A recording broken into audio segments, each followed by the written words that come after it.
Well, welcome to English Lutheran Weekly. We're happy that you have joined us tonight. Tonight we have Irene. And Irene is, I'm going to shut my other computer down so I'm not distracted by that. We are going to be talking about ministry and what ministry has looked like for English Lutheran since COVID started and what's coming up. So Irene, can you tell us your title and how long you've been here? Just tell us a little bit about what you do here. Sure. So Irene TenEyck, and I am the Director of Caring Ministries, and I will be here, it'll be 2 years in June. So my second year anniversary is coming up. So I'm very excited about that. So back before I came on, we had Pastor Raj here who was part-time, and he was the pastor of Caring Ministries. And then he was leaving. And so there was sort of a bit of a gap in that part of the ministry here. And so that kind of got us started on looking at this position. And so I'm the first one in this position because it was created right before I came on. So it's really fun and exciting. And basically, it is mostly doing outreach to our homebound and to the elders in our congregation and those who might not be able to make it to church, those who are in nursing homes and assisted livings and things like that. So the biggest portion of it is like just doing the ministry and the outreach to those folks. And it kind of started out as that, but honestly, Caring Ministry has expanded a lot in the last 2 years since I started. And I started out about 12 hours a week. And now I'm working up to 20 hours a week. So we're finding a need for the extra ministry to keep happening here. Even with COVID, we're finding a need for that. Yes, even with COVID. And I would say a little, sometimes even more so. I'm finding myself busier in different kinds of ministry and reaching out in different kinds of ways because of COVID, which we didn't have to really think about before when I first started. So it's been a very different year that way. Okay. Well, we're going to talk a little bit about what has happened since COVID started and then move to what is coming up. But I just want to remind our listening audience, feel free to type questions in the chat. And we're monitoring those so we can answer anything. If we can't, we'll find out the answers and we'll let you know. But feel free to ask questions as you wish, either about what Irene and I are talking about, or if you have questions about ministry here at English. So looking at since COVID started, when COVID started last March, we had to stop. And then some things changed, what we usually do. So what are some things that some projects or programs we did during COVID, during the first few months or during the first part of COVID that, and what did they look like? Sure. So we had to rethink how we were going to do our ministry outreach to our elders, first of all, because when COVID hit, they closed down all the nursing homes and all the facilities. And we wanted to be really, really careful as well, even with our folks that are living in their own homes, that we weren't going to be taking any risks with them. So some of the things that really changed a lot is that what I used to do is I used to go out and literally do home visits or facility visits every week and do several of them. I also did a lot of visits for members who were in the hospital. I would touch base with people in church on Sunday morning. I was able to ask for, and I had several members of our congregation step up and want to be care ministers, visiting care ministers. So I was able to get several members of our church to come on board and start creating one-on-one relationships with some of our elders. And so all of that kind of came to a halt, of course, when COVID hit. So that was probably one of the hardest things that we were trying to figure out how to deal with. So we did a lot of other things. We started sending cards, notes. We started doing deliveries of our quarterly devotionals, large print devotionals. We would deliver those. We would just drop things off for the members that were homebound, try to call them if they were able to talk to us on the phone. So a lot of that changed. That was probably one of the biggest things that changed. but also a lot of the other social ministries that we were doing changed a lot. Yet we were still able to make them happen. For example, we were trying to figure out how are we going to do our school backpacks in the fall, Yep. because we were trying to figure out how people were going to drop things off. How are we going to assemble them safely? How are we going to? We didn't want to just like not do it. So we had to put just really a lot of thought into that and a lot of practices in place. Mhm. And so things like that, It things was fun like to see the backpacks put together. Even there wasn't a big crowd on the meal that we usually have. It was still fun to see the small group of people that came together, distanced and masked and gloved, and just putting it together, over a longer period of time rather than just one massive time. So it was still fun to see that and make it happen. absolutely. And Mhm. the really cool thing is we did 720 backpacks, which I Oh, think wow. is the most we've ever done. So, I Wow. mean, even a year of That's COVID, incredible. we were not expecting that. We just weren't expecting that to happen. So it was just amazing. So things Mm. like working out at Sugar Creek, things like our giving tree, things like so many things had to change, but yet many of the things kept still was able to happen. So, for example, our community Thanksgiving dinner, we usually have people who volunteer, who Yep. bring food in, drop it off at the church. We bring food down. Instead, what we did was we supported the process financially. We were Oh, able yeah. to send some funds along because they still had the dinner, even though they did it differently. So things like that, we just had to rethink how we were doing them, but not just say we can't do them. Yeah.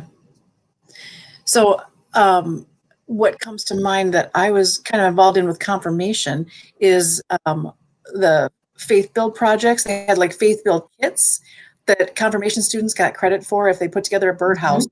squirrel bench, or there's some different options that they got to put together, and then that helped the faith build project and the um, the faith build truck. Isn't that is what's that truck called? The fill it truck. The fill the truck. That came after our rummage sale, which was awesome because Yes. COVID started and we were just starting to collect things for the rummage sale. So we still did and ended up having 3 rummage sales, made us a lot of money for, over $700 for Mhm. our next mission trips. And also we got to use all of the leftover things and fill that truck up that went to another organization. So Ex- that was awesome. Exactly. That was really awesome. And that was when we really were just getting involved in the Faith Build project. And we had a lot of things going on with that. And we've got a lot of things coming up with the Faith Build project too that we're still working on. But the really cool thing about that is, yeah, like you said, we were able to so the process is that the Habitat for Humanity truck, the store truck from the Habitat store comes, and we fill it with everything that's on their list of things that they can use and sell in the store and or use for construction. Construction stuff is also welcome. Oh, okay. I didn't know And that. yeah, yeah. And so the really cool thing is that they took the full truck back to the store, and they have people who work there who have a really good sense of what everything is worth. And that's how they determine the financial amount Oh, okay. that goes to the project. So, and then English Lutheran was given credit for donating basically an in-kind donation of that amount of money to the Faith Build project. Okay. Nice. And yeah, and so since we're not having a rummage sale this year, the Right. Faith Build, that's going to happen. Actually, it's happening this coming Saturday from 10 until noon. We will have the Habitat truck in our parking lot. And I'm hoping that people have been doing some spring cleaning. It's really important to check the list of items that they can accept because they can only accept certain kinds of items at the Okay. store. So it'll be important to look at that and then come on over to English on Saturday morning and let's fill up the truck again. And the money is going to be put towards the Faith Build project. So Yeah, I've gotten calls about the rummage sale, seeing if we're going to do a rummage sale again this year. But because we had 3 last year, and it's a time consuming thing, which is it's great yeah. and it's fun. It's fun for me. It's fun for other people. But this year, we I guess programming wise, we're going to put our energy into programming for this coming year, whether it's going to be hybrid or whatever it's going to be. And then we'll be able to donate. People can donate the items to other organizations. So either way, it's helping someone. And I think that's pretty fantastic. So what are the times the truck is going to be here? It is going to be here this Saturday from 10 until noon. Okay. And so those are the times that people need to bring stuff and load it up in the truck. They said that if they get a full truck, they're going to go and load it and they'll bring it back again. Okay. So, yeah. Okay. Awesome. So we talked about the school kits that happened and then the faith build. Sugar Creek. What's an update on Sugar Creek? Have we done anything down there? Yeah. Have we done anything down there, or we have anything upcoming there? Yeah. So even with COVID, they were able to get a small crew was able to get to Sugar Creek last year and do some work on the cabins. In a safe way, people from the same household. They did a lot of painting of the cabins that we sponsor at our church. And then we actually had a crew of people that included some folks from English Lutheran that went there every week and did outdoor work, did work on the grounds, did flowers and stuff, because that still had to happen to keep things up. But what is coming up is there's going to be the Sugar Creek cleanup weekend is May 8th and 9th. So that'll be coming up shortly. And what we are particularly looking for, so that's the cleanup for the whole camp.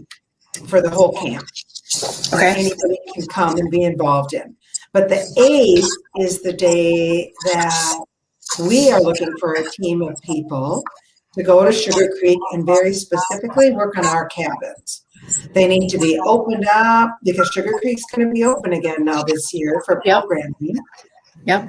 So they need to be open. The mattresses need to be dusted and cleaned and beds cleaned and bugs vacuumed out and everything sanitized. Don't be saying the bugs cleaning out. For those that are not campers out there. Oh, I'm just kidding. It's not bad. Brian and I went and did it a couple of years ago, and you just vacuum them all up. They're all dead. So, so there's going to be some work that's going to happen on May 8th. So if anybody wants to get involved in that, they really could use the crew because there's 4 cabins to work on. And believe me, they were just a very, very, very small crew when we did it. And it was great work. It was great work. So cool. The Giving Tree, we had success with the Giving Tree this year. I think, didn't we make more money on that too? We actually made more money on that, yes, than we have in the past, wow. Which was incredible. So we did it a little bit in reverse. We advertised it the way that we usually do for good gifts. We ended up giving a total of $2,625 to support the ELCA Good Gifts. But the way we did it was we set up, rather than the Giving Tree being out in the narthex where you could just come and take a tag off of it, we set it up in the church, which I'm sure a lot of people saw who were watching church services. And what we did was, as people donated money and sent it into our office for good gifts or let us know that they had directly bought some from ELCA, we had people during the offering time putting the tags or putting the little ornaments on the tree every Sunday. So we could watch the ornaments build on the tree, which was, I thought, very, very cool. In fact, we loved it so much that it might look like that again this next year. We'll see. But it was pretty awesome. So that ended up being huge, even though we weren't expecting it to be that big. That's great. That's great. Yeah. Some of the ministries that we do here, I mean, partly staff, and I'm wondering if you can give us an update on those things that we've worked with Hillview doing their worship services and the jail ministry that we had in the jail like every quarter offering a worship service. How did that go? Or did those stop, or how did that work during COVID? Yeah, unfortunately, because that is just an amazing ministry that we're doing. And we were on the schedule, I think about 3 times a year, because there were a number of churches that would provide services on Sunday evenings. That's for So the we jail, went right? at the jail ministry. I'm sorry. Yes, at the Yep. jail ministry. We did 3 times a year that we were on the schedule. And of course, when COVID hit, the whole thing had to stop. So we have not had a jail ministry team back because they have not yet started. But then they've had a changeover in chaplains at the jail as well. So we're hoping that things are getting better enough that they can start inviting churches back in to do church services, because we've got a team here at English that just absolutely loves doing that, but we can always use more people who are interested in that. So Okay. I would invite anybody would be interested in doing a church service or being involved in that to let us know, and then we'll have them on the list for when we can start doing that again. Yeah, because I think there's a process to even get in the jail too that they have to go through beforehand, right? There is. You have to go through a volunteer training process, and you have to do a background check, all those kinds of safety things, and then you get a special an ID that you get when you go in and things like that. So but what we did was we allocated at the end of last year the ministry council, which I'm leading the ministry council, and I'm the staff liaison for that council as well. We allocated part of our budget to the jail ministry at the end of the year. So we went through our budget at the end because there were a lot of things we didn't spend it on last year. So we could just take our budget at the end of the year and start allocating it towards multiple different ministries. And some of the money went to the jail ministry to help support what they're still doing there. Okay. And we also have been part of the Hillview Nursing Home, or is it assisted living? Nursing home? Yep, it's actually the nursing home. Yep. Okay. That we've done worship services as a part of the rotation. So could we get into this nursing home, into that? Yeah. So we had to stop that, of course, when COVID hit. But our rotation is the 1st and 5th Tuesdays of every month, and we've been doing that for a long time. So we were able to start again this month in April. Oh, good. Yeah. Yeah. Yep. So actually, we were the first church to be able to come back and do an in-person worship service at Hillview. So and it was just well received. Oh my goodness, yes. They were so excited to have us back. They really were. And Becky and I went and did that first service. And it was just so cool to be back into the facility again. And people were very, very excited about it. Nice. So we're hoping that things will stay as they are, that things will stay good, that that they don't have to shut down again, that we're going to be able to continue doing those services. Good. As we start to open up, we're still taking donations, I'd imagine, for the different organizations that we had in the past. Yes. Sort of is open. I think we have some donation baskets or bins out for entry too that people can still drop off to. I think that's on our website of what we collect for on a normal basis. Yeah, so one of the things, of course, that has changed a lot is wafer. People were used to bringing in food for wafer, and then we had some Packer Viking challenges and some other kinds of things to bring in food and money for wafer. So that has changed in that we still support wafer through a regular donation. And plus, that was one of the places where we sent some extra funds last year. But people are still dropping stuff off. So yeah, folks are still dropping off because I just noticed, or somebody else noticed actually, that our shopping cart was full the other day. And I didn't even realize that people were dropping things off for wafer, but they were. We had a whole bunch of stuff. And so we were able to load that on up. And, Lou is usually our wafer guy. And we loaded up his trunk, and he took a whole load of stuff down there. So people are still dropping things off for those kinds of programs, which is great. Good. So I remember recently we had Holy Week kit, and I took one to a member of the congregation, delivered it to her house, and she said, this would be nice, and I really wanted to have this kit, but I haven't been able to watch church or see what's happening in English since COVID started. And I said, oh, no, you haven't? I said, I wish we would have known that, because we have a program to help you. And I think she's hooked up now with your programs. You want to talk about that? What we did to help those people who didn't have internet or didn't have access to, online or Sure. explain that to us. Right. So actually, I got this idea from Pastor Becky. I'm going to give her credit for the idea because it was a project that was happening in the church that she had done her internship in.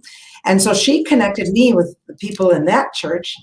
And what they were doing was they had purchased tablets, either iPads or other kinds of tablets, Android tablets. And they figured out a program on how to download the church services that they were live streaming or that they were recording, download them on the tablets and distribute them to the elders or the folks in their congregation that don't have internet, don't have a computer, don't have a tablet, stuff like that.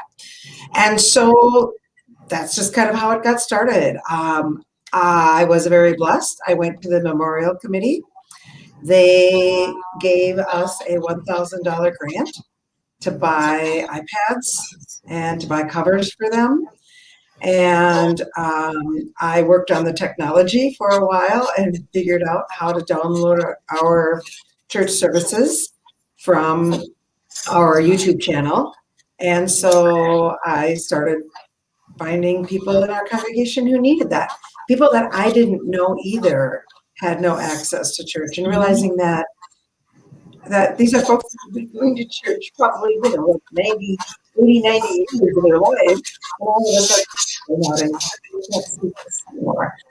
So it's been very, very cool. We have 3 iPads that people are regularly bringing back to me every week. I download the new services. I downloaded our devotionals that we were doing on YouTube and on Facebook. I downloaded one of our bishop's messages. I'm downloading community conversations. Anything I can find, I'm downloading these now. The Facebook Lives that we're doing, I'm able to download those. And so I'm downloading all kinds of stuff, and people regularly drop them off for me to download them and send them back to them. So they are watching church now, and they can participate in it when they're watching it. Because I also started printing up the bulletin for every service. So they can also follow along in the bulletin and the songs and the prayers and all of that too.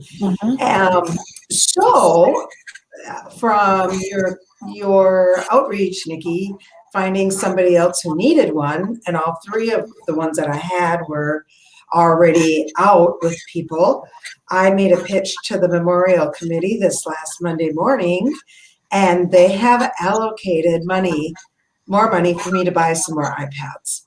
Great. So are they all taken? Or if anybody out there knows of anyone who doesn't have internet access, now we're going to start to be opening up again, just on a limited in-person basis in May, but maybe not everyone is comfortable coming and that has internet. So we have extras at this point, or no, or what? We will have extras because I'm going to be able to go out and buy them now that the money's been allocated. So I'm going to get out and do a little shopping and get a couple more iPads. So we will. The one I'm going to be working directly with somebody on, but then we'll also have an extra one too. Good. So so the very cool thing is, even when we are able to gather to some extent in person, there still will be people who aren't going to be able to come or aren't going to be comfortable, right away, especially. There are so many uses for those iPads here in the church that we're not going to run out of reasons to be able to use them. So Right. So if anybody knows anybody that needs one, that's exciting. Let me know. Okay.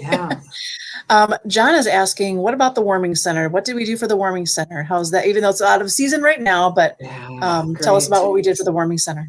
Great question. So we were on the rotation of all the Lutheran churches that were signing up for volunteering at the warming center and that were providing meals. Of course, when COVID hit, the volunteering got to be a lot more challenging, and a lot of folks were really uncomfortable doing that. But we still wanted to be able to provide the meals on Lutheran nights at the Warming Center, which I think were the first 2 Fridays of the month. And so we had the Kathy team, Kathy and Kathy, of our congregation. Hey, Kathy and Kathy. Yep. Stepped up, and they organized and made sure that meals were provided on Lutheran nights. They, some of the other churches were still doing that as well, but they would watch the schedule, and if it wasn't filled, they'd take it, and they were creating meals for up to 40 people and dropping them off at the Warming Center. So, and then we also did a collection. We had just an incredible turnout. It was during the really, really, really bad cold time when it was below freezing, and not everybody was able to be sheltered, and people needed to find extra rooms for folks to stay. We put a call out to the congregation. We ended up getting $1,300 from our congregation to assist with our homeless community. Wow. Incredible. That is incredible. So a big chunk of that went to the Warming Center directly, and another part of it went to getting supplies directly to people who were living in homelessness. So, it's just been an amazing year of giving, despite everything that's going on. COVID did not stop English Lutheran. Oh my gosh, no. Well, our confirmation students have to fill out a worship note. They have so many worship notes they have to fill out every year, and they get to ask the pastor a question or ask a question about our congregation. And one asked, how do we participate in social ministry during COVID? And so you've named a lot of things that we've done, but can you run through what's coming up then and give us the dates again of the things that are coming up? Yeah, absolutely. So, but one of the things I want to mention now that you brought it up, and is Nikki and I, we had talked about, maybe the year before last, whatever, about doing a confirmation elective where I would come in and talk to our confirmation class, or one of them, the elective group, about how we do outreach and social ministry to our elders, and then we might do something for them. We were still able to do that, but we did it online, and it was amazing. People created cards that they sent out to some of our elders, and they ended up getting cards back from them and letters. They did. And created we sent them a little kit that they could make their own cards, and with addresses and stamps. So that was pretty cool. It was very, very cool. So that is a social ministry, but that is not something that needs to stop. That can continue on, right? We can still do that because we still have folks that can't come to church, but absolutely love to hear from our youth. And then, as I recall, I believe that some of our youth also went on the hunger walk. Yep. Or participated in that as well. They did. And some ended up being pen pals. Some chose to be pen pals. So not just sending a one-time card, but they sent a card or a note back and forth every single month from, I think, October, November, and they go through May. And that's proven to be pretty successful. And it's just building a lot of intergenerational relationships. Yeah. So that's pretty cool. That is really, really super important. So some of the other things that are coming up. So the Faith Build Project, I guess I'll talk a little bit about that because that's a lot of what's coming up is our Faith Build Project it's a Habitat for Humanity home, which a lot of people know. Habitat builds homes for people who need homes and can't necessarily just afford to build themselves a home. So what they came up with this project was Faith Build, which is a home that is being built on the north side for a mom and her 2 little boys that need a home and need some help getting one. And so what they did was there is a large group of churches in the La Crosse area that are participating. I'm sorry if I can't remember the number of churches, might be 10 or 12 churches. A lot of churches are involved in building this home for this family. So throughout this last year, we've had multiple fundraisers for it. And so some of the things that are going to be coming up now are, we talked about the Fill the Truck, which is happening this weekend.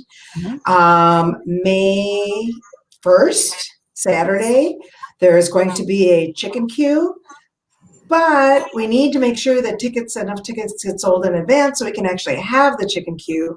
So I will ask everybody to look at that information that is coming out through the e-voice and I know it's on our formats. website, our website too, and the Faith Build, or there's another website through Faith Build, right? Yep. You purchase the tickets online. You can't purchase them through the church office, but you can purchase them online only. Exactly. Yep. Okay. And then what you do is you get an email or you get a little scan thing on your phone, and that day of the chicken queue, which we've offered our parking lot here at English Lutheran to have it here for people to come through and get their meals, is that they'll just drive through and they'll scan their phone or they'll scan that email. They'll tell them right away how many meals they get. They grab their meals and off they go. So, so that is coming up. So I'm really encouraging people to be part of that, to participate. So do you think, I see Edgard is watching us from Nicaragua. He spoke to us during Lent. So if we get Edgar's family chicken queue tickets, then do you think some of us could just take a little field trip down to Nicaragua and deliver them? Wouldn't that be fun? Mission trip. The chicken queues might not make it quite that far. Maybe not. A little dry ice. But we want to sell those tickets. But we want to sell those tickets. Absolutely. And all the money, obviously, you get a meal, but all the money is going to go to the Faith Build project. So it's another way to raise money. But another thing that's coming up in May, we have something that is called the Blessings Calendar. I got to find my camera here. It's the Blessings Calendar, right? So what this involves is each family or anybody who wants to participate getting one of these cute little houses. Looks like this. Some assembly required. They come like this, and you put it together, and there's a little hole over here on this side for change. And the Blessings Calendar, I'm going to give you a couple of examples of what happens. So this is going to be for the whole month of May. So we're going to be promoting this in May. So we want everybody to be involved in this. So we are mailing them to all families that have children. Excellent. For one thing, and then I don't know, we'll have them in the church entry. You can call to have us mail you one, right? Sure. And if we have extras, we will. But the other thing anybody can do is, it's great to have this little house, but if you don't have that, it doesn't matter. Start a change jar. It really doesn't matter. You can participate any way you want. You can find anything you want to throw the change into for the month. So it's for the whole month of May. And for example, like day 1 would be the first day of the month. It says, if your home is completely paid for, thank God and donate $1. And then if you have rain gutters, deposit 30 cents plus 5 cents for each downspout you have. Well, that's fun. That would be fun for kids to go out and count or see what they have and know what we have. That's fun. Exactly. For each room in your house, deposit 20 cents. For each electrical outlet in your house, deposit 5 cents. So it's a really fun daily family activity that the kids can be involved in. The whole family can be involved in it, and they can be depositing change and wherever they're going to be depositing it. And then at the end of the month, you just bring all the change to English Lutheran, and we'll have to figure that part out, but probably just bring it in. Maybe we'll have some certain times that we'll have drop-offs, and we can just literally take all the change up there, and they'll take care of converting it over to dollars. Nice. So, and that goes to where? What is that benefiting? And that is going to the Faith Build home. Okay. Directly to the Faith Build home. So it's going to be part of it. And the thing is that for every church that does a specific fundraiser from their church, your church gets credit basically for that donation to the Faith Build Project. And I will have you know that English Lutheran, we have already donated through our church over $12,000 towards this project. Just by those kind of donations and those kind of things. Mm-hmm. That's amazing. That's and amazing. Private donations, people can get on our website and get right onto the Faith Build link on our website. And we actually have an English Lutheran page on the Habitat for Humanity website that you can just do a donation, electronic donation right on there too. Nice. Okay, anything else coming up in the near future? Let me see. What else do we have going on with the Faith? I think that's all for the Faith Build. Unless I'm missing something. There may be some more coming up. They had to push out the construction date. That's another thing. We had it on our e-voice. They're looking, people can sign up to volunteer to actually construct the house. So they're looking for volunteers. Our church can create a team that can sign up for like one day that we have a church team. Specifically from our church that can go and do construction that day. We are looking for specifically for people also who are professionals in certain areas of building that can maybe give a discount for some part of the house that needs like electrical work or something like that. And construction materials. You can buy construction materials. It's really fun. Like you can buy a box of nails for whatever, you know, $5 and donate that or whatever. Good. So that kind of stuff is still going to be coming up, but they had to push back the time to the construction to like, I think it's going to be in September now. It was supposed to be June, but they had to push it back. Okay. Great. And I know later in the year, we'll still continue on with school kits and some of our regular stuff. Everything's going to look a little bit different. All of our regular collections is going to look a little bit different, but progressing toward that middle range of COVID and, you know, however that's going to look. And so, absolutely. Can you tell me just quick, who's on the ministry team? Do a shout out to whoever's on the ministry team that's helping to plan and organize these things for our church. Okay, so our ministry council is Sue Johnson, who's our mission interpreter, and now Mike came on board also as another mission interpreter to work with Sue. He's just coming on board our mission council or our ministry council. We've got Mary Fitzpatrick, we've got Mary Sween, and we've got Bob and Kathy Weeks. Okay, so that's our team. Great. Mike should see it. Sorry, I just said this blank. Sorry, Mike. I was going to fill in the blank, but I didn't know where you're going. So thank you. That's incredible. We have a lot of things happening, a lot of things we have done and continue to do. And COVID did not stop us. We just, figured out how to do them to the best of our ability. And another couple that I want to give a shout out to is we still have our Sunshine Ministry, which Lisa Weston is leading, and that is preparing and dropping off meals for people who need it. So she's doing that, and we've got our mobile meals team. We still have people that are out there doing mobile meals. Mm-hmm. So there's like a ton of stuff. We have our virtual bulletin boards because we can't do our bulletin board that's right in the Narthex area where people could read about all of our mission work because we're still doing our ELCA worldwide mission work as well. So our mission interpreters are creating virtual bulletin boards, which you've seen if you've been watching church come across on the announcements and during offering time. So we're out there. That's great. You're out there. Yeah. Well, thank you very much for updating us on the ministry side of what we're doing here. It's, there's something for every age, from confirmation, Sunday school, there's so much for every age to do here and to stay involved and to give back. Many people in our congregation, I know, we're fortunate enough to have their jobs, but it's just a way to, and, still have an income during the COVID time, but it's still a way to just give back.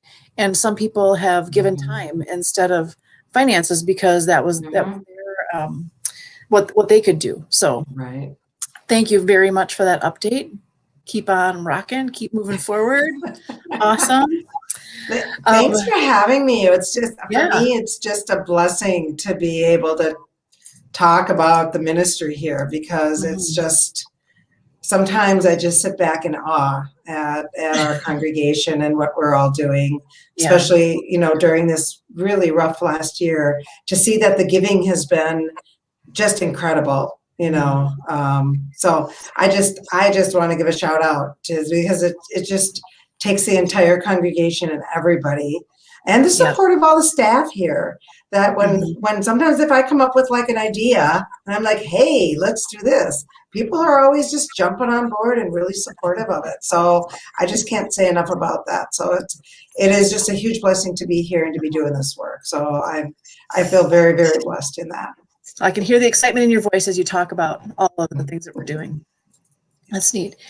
Next week, we are going to have, our topic is going to be the reopening team. So we are, the reopening team met last night, and we are going to be opening limited in-person worship starting Mother's Day weekend. We're going to bring back our 5 o'clock service on Saturday, and then have a 9:30 worship service on Sunday. So sign up. You'll be able to sign up. And Brenda Rooney is going to be talking to Jennifer Jones next week about all those kind of details. It'll be coming out on our website and through our e-voice on the weekends. So pretty excited about that, and seeing people come back into the building and socially distance and mask and, you know, things like that. But still, we get to see our people. So just talking about some details next week. So if you have questions about that or want to listen in on that, that would be next Wednesday night at 7 o'clock. So, and I guess we have some upcoming, some of our upcoming topics are going to be, we're going to hear from the property committee on what's happening around the building. We're going to hear from Arthur in our tech booth. How do we stay connected,